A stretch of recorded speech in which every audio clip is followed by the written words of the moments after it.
Hi friends, ఈరోజు అయితే మనం గుత్తి వంకాయ కర్రీ చేసుకోబోతున్నాం. ముందుగా వంకాయలని అయితే ఇట్లా 4 పీసెస్గా కట్ చేసుకోవాలి. అలాగే దీనిలో స్టఫ్కి ఉల్లిపాయ కారం చేసుకోబోతున్నాం. దానికి కావాల్సింది ఉల్లిపాయలు ఒకటి తీసుకొని సన్నగా పొడవుగా కట్ చేసుకోండి. అలాగే అవి మిక్సీ పట్టుకోవాలన్నమాట. సో మిక్సీ జార్లో వేసుకోండి ఉల్లిపాయలు. అలాగే అందులో వెల్లిపాయలు, కారం, ఉప్పు కూడా వేసుకోండి. అవి వేసేసుకొని బాగా మిక్సీ పట్టేయండి.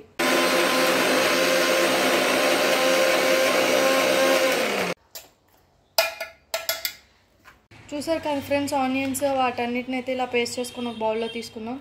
అలాగే ముందుగా కట్ చేసి పెట్టుకున్న వంకాయల్లో ఈ పేస్ట్ పెట్టుకుందాం స్టఫ్కి.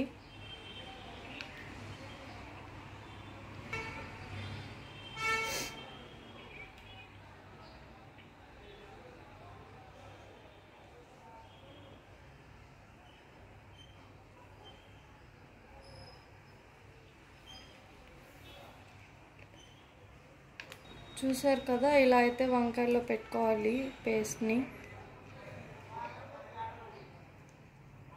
ఇలా పెట్టుకున్నవన్నీ ఒక ప్లేట్లో పెట్టుకోండి.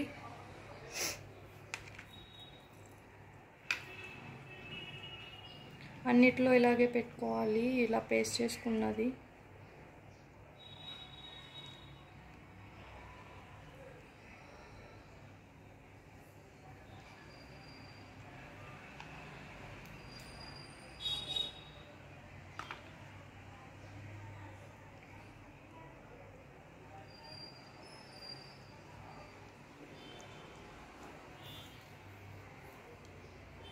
కదా ఫ్రెండ్స్, వంకాయలను అయితే ఇలా రెడీ చేసి పెట్టుకోవాలి. ఇలా రెడీ చేసుకున్నాక ఒక కడాయిని తీసుకొని కడాయిని స్టవ్ మీద పెట్టుకోండి. అలాగే కడాయి హీట్ అయినాక ఆయిల్ వేసుకోండి.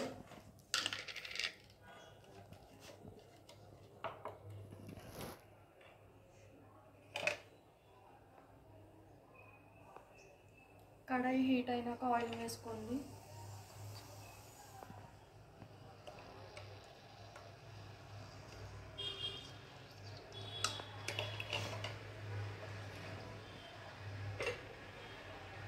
సో ఆయిల్ని కొంచెం హీట్ అవ్వనివ్వండి. చూసారు కదా, ఆయిల్ అయితే హీట్ అయిపోయింది. సో ముందుగా రెడీ చేసి పెట్టుకున్న వంకాయలు అందులో వేసుకుందాం.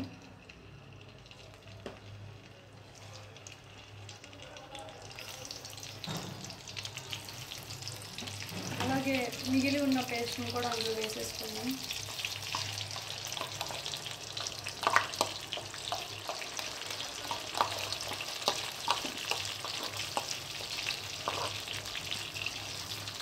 వీటిని అయితే ఇలా ఒక్కసారి బాగా కలుపుకోవాలి.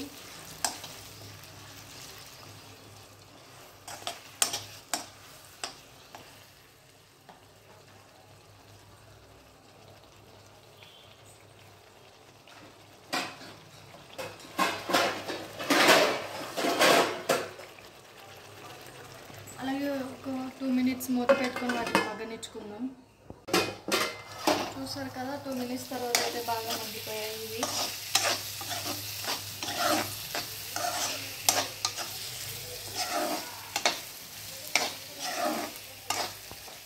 వంకాయలు అయితే చాలా బాగా మగ్గిపోయాయి. సో ఎమ్మి వంకాయ రెడీ అయిపోయింది. వేడి అన్నంలో వేసుకొని తింటే ఇంకా చాలా బాగుంటుంది. ఎమ్మి వంకాయ కర్రీ అయితే రెడీ అయిపోయింది. సో నేను చేసిన ప్రాసెస్ మీకు నచ్చినట్టయితే మీరు కూడా ఇంట్లో ట్రై చేసుకొని తినండి. అలాగే ఎలా ఉందో కామెంట్ బాక్స్లో కామెంట్ చేయండి. Thank you for watching. అలాగే TFCC లైవ్ ఛానల్ని షేర్ చేయండి, లైక్ చేయండి అండ్ సబ్స్క్రైబ్ చేసుకోండి.